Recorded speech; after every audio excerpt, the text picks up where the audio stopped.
The God Drug. Book 1 of the Posthuman series, by Mikael Svanström. Narrated by Larry Gorman. 1. A Clash of Titans. "Why are you following me?" Tom stopped, surprised that Elise had chosen to confront him. He had been lazy, as he suspected she'd known he was following her all along. What piqued his interest was why she had chosen this time to confront him. Her eyes focused on him for an instant, and then returned to gazing into the distance. He knew why. When he was amped up, he did the same.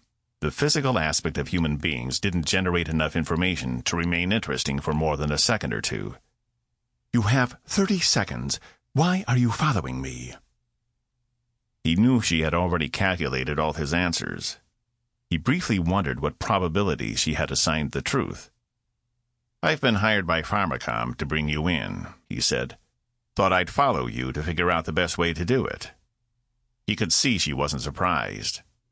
He had just confirmed one of the many possible paths leading to another set of calculated choices.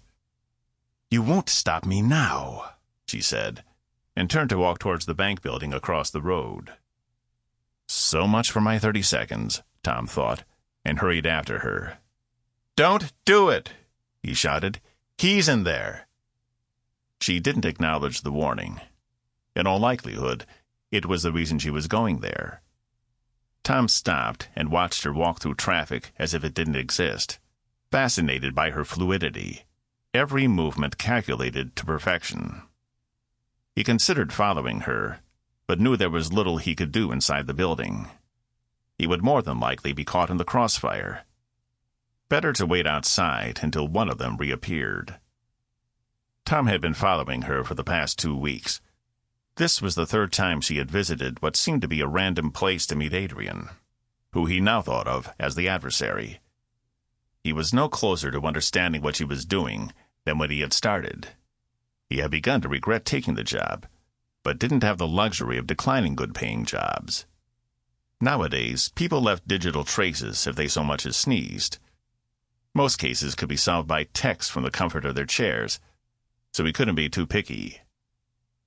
3 minutes later, an explosion inside the building sent glass flying in a deadly spray.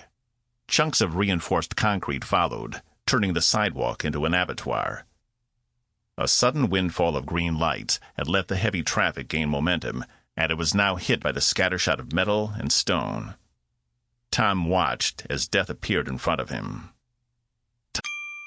Sample complete. Ready to continue?